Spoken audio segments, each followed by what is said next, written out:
Ang sama ng kalagayan ko. Wow! Hong Kong!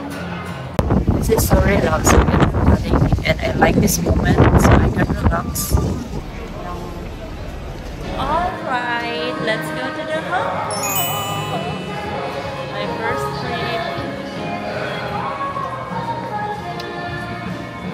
Magkakape kami dahil ako ay naantok pa. Hello everyone, welcome back to my vlog. So for today's video guys, it's not about SB19, it's about me going to Hong Kong. And yeah, I'm with Patricio. Hello. Say hi to vlog. Hi vlog. Say hi to 18. Hi 18. So guys, papunta kami ngayon ng Hong Kong.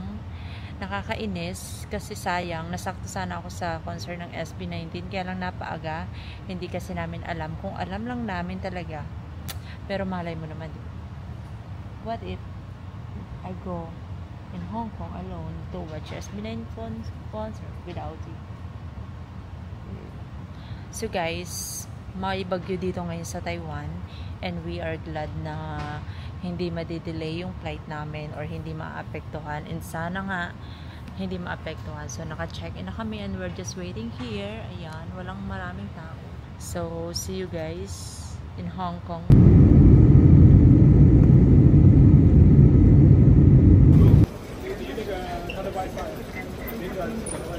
Nandito na kami ngayon guys sa labas. Ayan, nakalabas lang namin ng airport. Naghahanap kami ng mas sasakyan papunta sa hotel. Hindi ko alam kung mas maganda ba sa taxi or sa train. Sabi ko sa isa mag-train na lang kami kasi masyado yatang mahal dito mag-taxi. Ewan ko dito sa ulok ko na. Pupunta kami na Rico Airport, number 7 Crossroad, with the yellow sign and the red sign for number 7 Crossroad. Mainit guys dito ngayon. Ay, parang Pilipinas lang din pala dito. Umiinit na yung ulo ko. What? Konting-konti na lang talaga sasabog na ako dito. Sobrang init dito, tapos lakad pa kami ng lakad. Lumalayo kung saan kukuha ng taxi, pare-parehas lang naman. Ang kitambas nila, oh.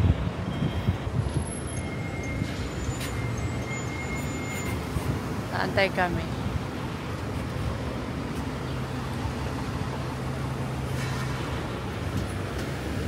Sa wakas guys, nakasakay na kami ng taxi. Papunta na kami ngayon ng hotel.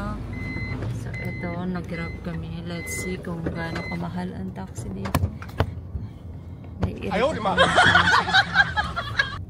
So ang nangyari guys, pagdating namin dito sa hotel, nakatulog agad ako kasi nga 12 hours akong duty last night and dumiretso na ako sa airport. Dumiretso na agad kami sa airport kanina pagdating ko, and I was really tired. That's why I can't film in airport talaga. Talagang napapagod ako. So nakatulog agad ako, and then after a few hours nagising ako. Paggising ko wala si Patricio. So lumabas pala siya because he doesn't want to spend the whole day kasi sayang nga naman. So ngayon pupunta ako sa labas para hanapin kung nasan siya. And nakita ko rin kung gaano kaganda yung view sa labas. And I'm so excited na tingnan. So let's go outside guys. Kasi ayoko din naman masayang yung araw na to o yung gabi na to na hindi ko nakikita in Hong Kong. So let's go and explore guys. Hindi ko alam kung gaano pa kalayo dito sa pupuntahan ko. Hindi ko alam kung gaano ka-safe dito na maglakad ng may daladalang gadget gaya sa Taiwan. But mukha namang safe. So yeah. Seems like nasa Cubao ako. Tingnan nyo. Ang daming tao and talo napakainit dito ngayon. Ay.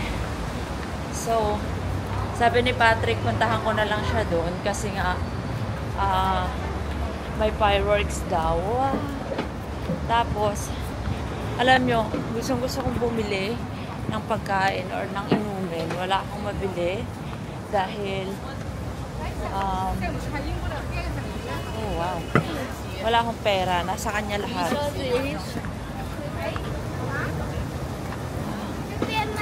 It's good. I wanna take a picture dito. So, yun na nyo guys. Oh.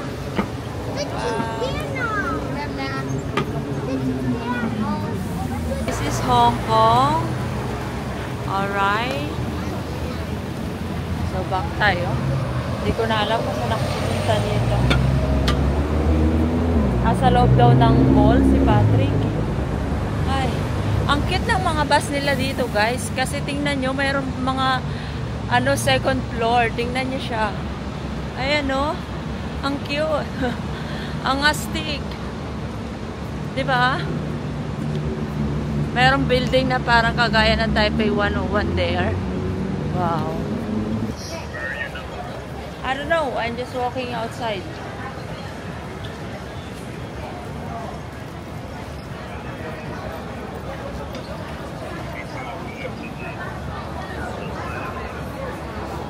I don't know, where are you? Ang sama ng kalagayan ko. Gusto kong bumili ng kape pero hindi ako makaano sa house. Asan kaya ang lalaking ito? Hello! I'm so happy, guys. Oh my God, so many people. Wow! Hong Kong! Wow! So, nakita ka na si Patricio. Hi, this is Hong Kong. Baby, I want coffee. You want what? Coffee. I don't have money. Alright, we're gonna just see this first and then we'll get you some food and coffee. It's Korean, Japanese actor. Meron sila dito, guys, pag ganito. Parang mga idols nila. I don't know exactly what is happening. Hey, where are we going? They said, I looked online, it said over there, it's the But best. this view is very nice. Baby, Star Ferry to Center Apple din. Baby, let's do it na nga. Do I what? want that one more. The ferry right now? Oh. This This is Hong Kong, everybody. Ayan. It's time, baby. More. Wow. Did you lost the number out of the hotel? No. Wow, the bubble tea, oh. Baby, it's like Manila, di ba? I wanna buy, tanong nga. What? I wanna buy. We have to see the fireworks.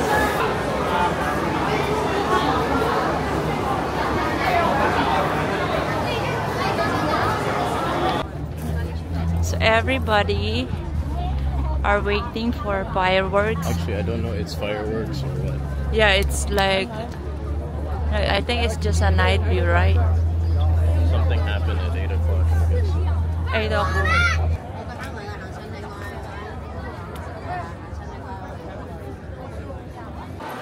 So nandito kami, guys, sa loob ng mall. Pumasok kami dito kasi para bumili ng kape. And here is what we got. Sobrang liit niya pero napakasarap niya, guys. Ito yung name ng coffee shop. Ayan. So if you guys are going to Hong Kong and this place, you should try this. This is cappuccino, iced cappuccino. May energy na ako kasi kanina nawawala na yung energy ko. Tapos na bad trip na. Eh napaka-iksi kasi ng pasensya ko. I hope you don't combo anymore. Tapos itong ulok mo na to, wala nang ginawa kundi maglakad. Sabi niya sa akin, first time din naman daw niya pumunta dito. Alam nga naman daw makita niya. Alam ko nasa kapira naman siya. Eh nababa trip na. Tapos nagpapapicture ako sa kanya. Pangit-tangit niya pagkukuha ng picture. Nakakairita. Pero dahil may coffee na ako, medyo kalmado na ako ng konti. Subukan namin na magtanong kung magkano yung boat ticket kasi gusto kong i-experience yun. So, palabas na kami ngayon. Dahil inaartehan ko si Patrick, sabi ko gusto kong sumakay. So, ayan, tingnan natin kung magkano yung pagkaano niyan.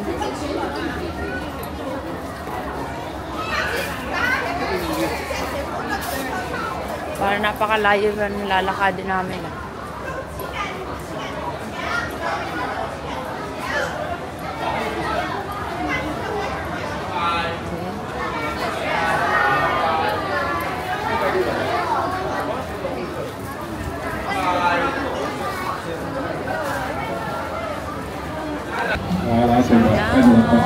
Sakay tayo dyan.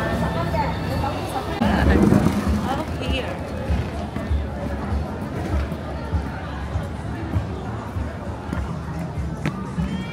Are we allowed? Yeah, yes.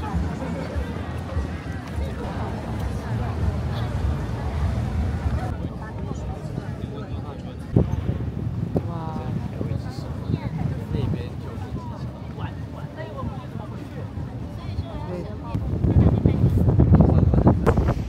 This is so relaxing and I like this moment so I can relax and just That's like the other. It's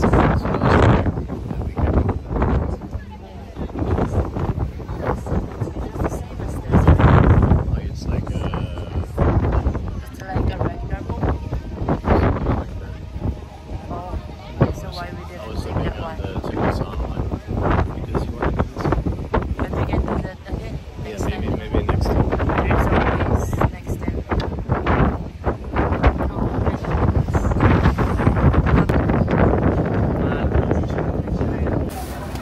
So it's over. 45 minutes guys for 258 Hong Kong dollar. It's good for 2 people now. What happened? So yeah.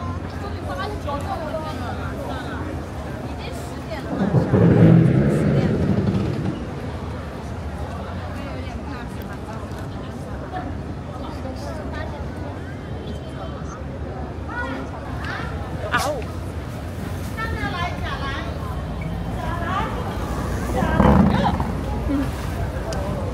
I'm scared. Nakakatakot yung tunog niya. My God. Oh. Yay! Done! Thank you, babe! Thank you, babe, for taking me there. Kasi guys, gusto ko sumakay doon. Tapos, kanina ayaw niya pa kasi gusto daw niya yung isang barko, yung parang mayroong Regnar. Ay, nakikita niya na akong naiinis na ako. Sumakay na agad kami. So, anyway, this trip is for me, right? So, you cannot follow everything I say. So, where are we going now? Yeah, so we have some stuff here that we got earlier. So, we're just gonna leave it to the hotel. And we're going to night market. We're going to try if we can see the night market and we can see if we can buy something, you know. So yeah, so far I like the Hong Kong. Maybe it's just because this is the first time. This is my first trip. That's why everything is I like. Babe, what do you think about Hong Kong? Yeah, it's cool.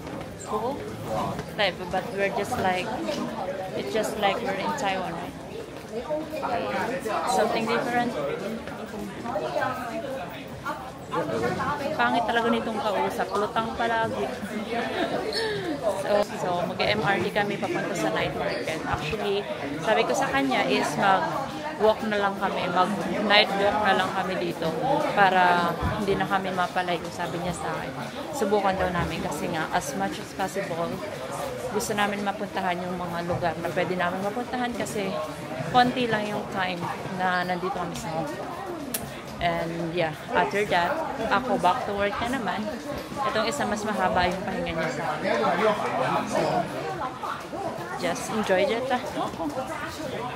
Like, yan yung MRT dito. Parang mas maganda pa rin yung MRT ng Taiwan.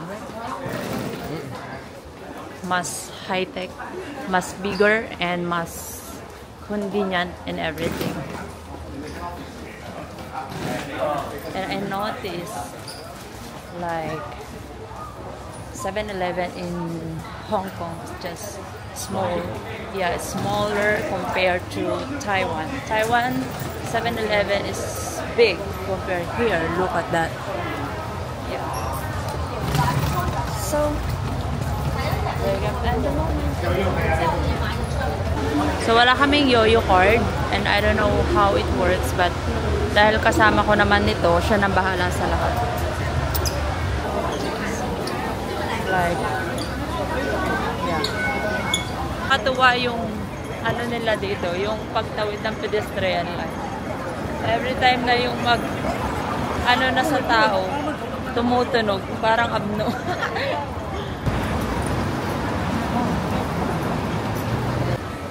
So, nandito na kami guys sa may night market. And it seems like same in Taiwan.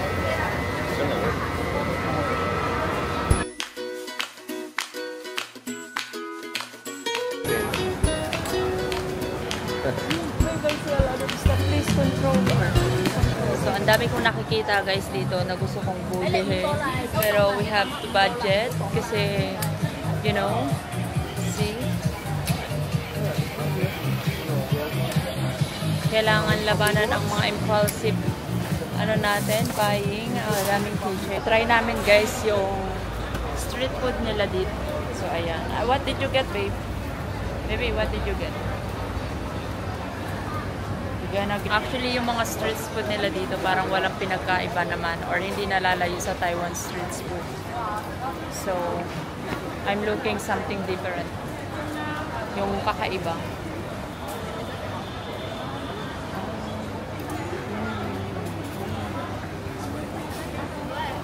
Susubukan din namin yung guys kung masarap. Parang masarap kasi siya. So, let's try.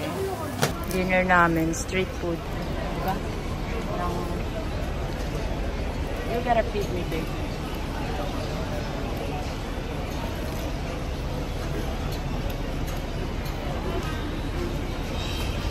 Have you just eaten?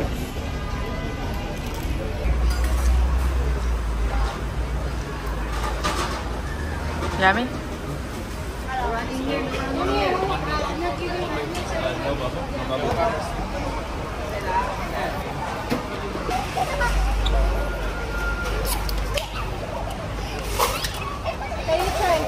Pang nalit kahit. Only ate will try, not ganyan. Oh, sit down first. You have to sit down. Ah, sit down. Can I sit? Can I sit? Masarap siya guys. Parang Taiwan lang pero yeah, it tastes good.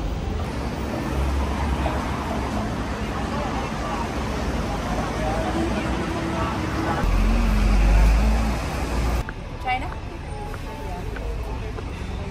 Careful, careful, careful.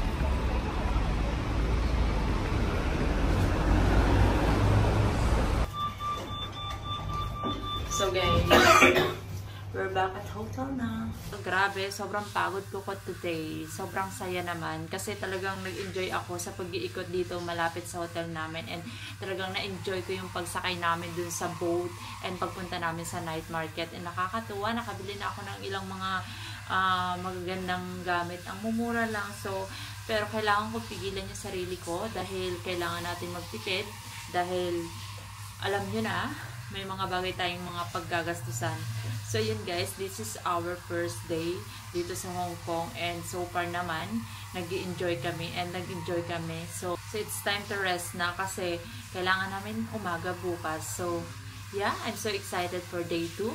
So, ayun lang guys, maraming salamat and see you sa day 2. Ayan guys. Thank you for watching!